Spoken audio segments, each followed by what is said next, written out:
So by the time of the Renaissance, artists, specifically sculptors, architects, painters, had been elevated from artisans to superstars. They were living with the Pope. They were hanging out with kings. They were the highest level of society. Again, the greatest works of art that you can remember. Okay, let's throw away the Mona Lisa. What are the greatest works of art in human history? They're religious works, aren't they? Okay, let me show you a few of those religious works of art. Sistine Chapel. Sistine Chapel's pretty impressive, isn't it, when you see like the whole thing? What they had to do was, that wasn't painted like me. What they did is they went, okay, how much can I do in one day? That was painted on wet plaster. They would plaster just enough that he could do in one day. Then he would take pigment and stick it onto the wet plaster. And when it dried, you're done. It's stuck. It's permanent. A lot of times he'd get so frustrated. If he made a mistake, he had to chisel the whole thing off and start over. And he did it a lot because Michelangelo was a big grouch. And so he would get mad a lot, and he would just chisel the whole thing off. And his assistants were like, what are you doing? You know? And he'd rip the whole thing off, start again. Okay? Now, the painting next to it is actually the far wall. If you look at the far wall at Sistine Chapel, that's Michelangelo's Last Judgment. Okay? He did that. Those were done in 1512 and from 1534 to 1541. He worked hard on those things. Look how high that ceiling is. Scaffolding. He had to literally invent scaffolding to do it. Okay, let's look at another one. Michelangelo's David, probably the most famous of his masterpieces. That thing is 17 feet tall, solid marble. He did it in 2 years with no power tools. Look at the hand. You can see, you know, your skin is transparent. As an artist, we call it underpainting. I paint green. I will paint, if I'm painting a portrait of Kim, I will paint her in green and reds, the whole thing. And then I will take semi-opaque colors and I will flesh her out because your skin is transparent. If you look at someone, there's reds here, there's greens here, all different colors are underneath you. You look at his sculpture, you can literally see it's solid marble, but he has been able to create transparency of skin somehow. You can see the veins under the skin. That talented, and he did it by hand in 2 years. 17 feet tall, and here's what else he did. See, when you look at that painting, it was designed to look like this at it. So he made the hands purposely too big and the head too big. Because when you look at it in foreshortening, it looks perfect. He was able to figure that out. Yeah, long time ago, hundreds of years ago, he did that. Raphael, the Madonna and Child. Leonardo's Last Supper. These are all religious works commissioned by the church. These are the greatest works of art in human history. So what happened? Well, when Michelangelo was slaving away on the Pope's ceiling, a German monk by the name of Martin Luther was visiting Rome on a pilgrimage to the Vatican. And when he got there, he was absolutely appalled at the corruption that he saw. In the seat of the church's power, it was nothing but corruption. He was so disgruntled, he went back home and started the Protestant Reformation.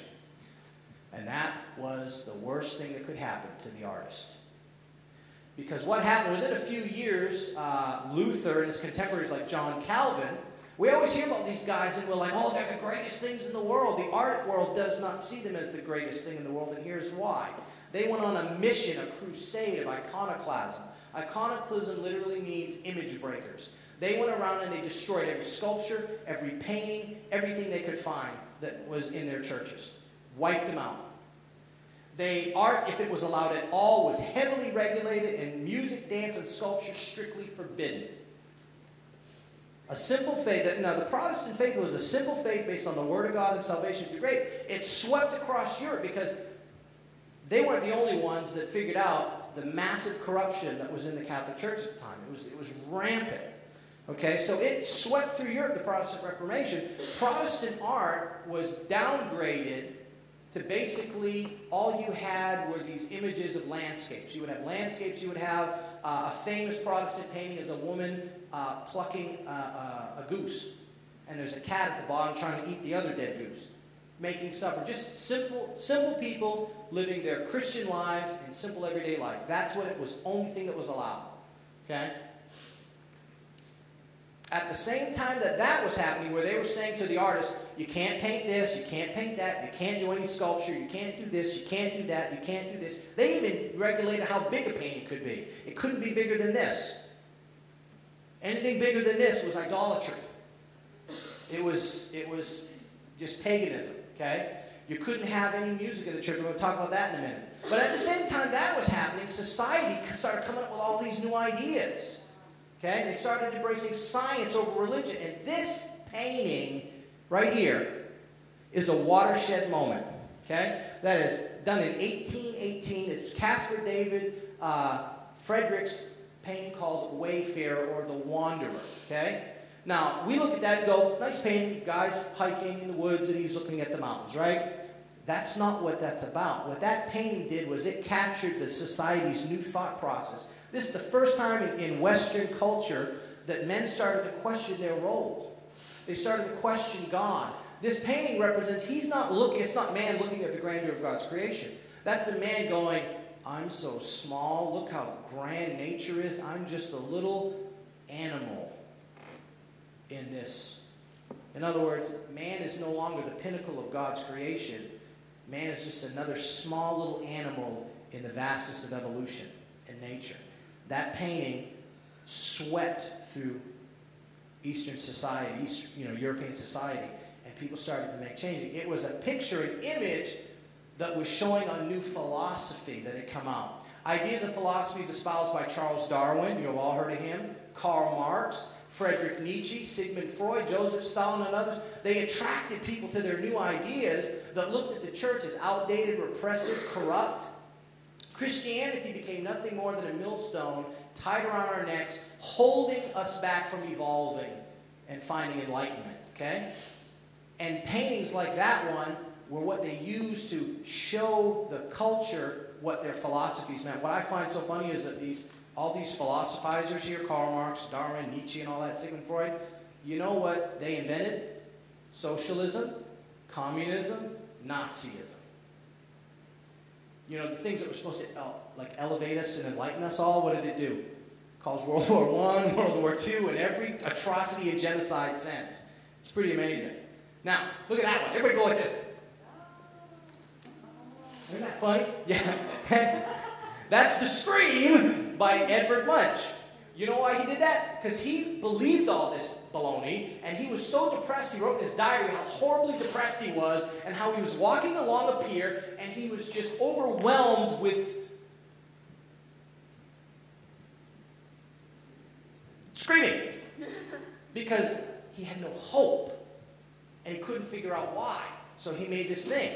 So here's the problem. Many artists are leaving Catholicism just like everybody else was leaving Catholicism. The only problem was when the artist left Catholicism, he went to the Protestants and he found he was even less welcome. So where did they go? They found a home in all these new philosophies that were also super hostile to God and the church. Let me give you, this guy is a perfect example. Go to the next slide. Pretty famous painting. Who's seen that painting before? Yeah, that's Starry Night from Vincent van Gogh. Vincent van Gogh wanted to be a preacher more than anything in the world. Problem was, God made him an artist. And the church told him, thanks, but no thanks. He was so hurt and wounded by the church that he left the church. Never to preach again, never to follow God again, and he painted that painting. And if you look at that painting, you notice the light, the sky is lit up. There's lights in the sky. And if you look at all the little buildings, the little village underneath, every building has a light on, except the church. The church is the only building with no signs of life. It's dead inside. It's dark. Every painting he ever did, lights are off in the church. Yeah, you see what happens when the church turns its back on the artist? Watch, it gets worse. Who likes stained glass windows? Aren't they beautiful? My uncle does stained glass. You know that art form went extinct for 200 years? 200 years, nobody even knew how to make stained glass because it was art. And art is a no-no. 200 years. You know what happened? A lawyer collected pieces of stained glass art. He wanted to figure out how to do it. He found an old book written by a monk that was 700 years old, and he translated it. And then he went to a chemist, and he figured out how to make stained glass. If it wasn't for that lawyer, nobody would have stained glass today. That's because of the iconoclasm. Art's a no-no. We almost lost stained glass because of that.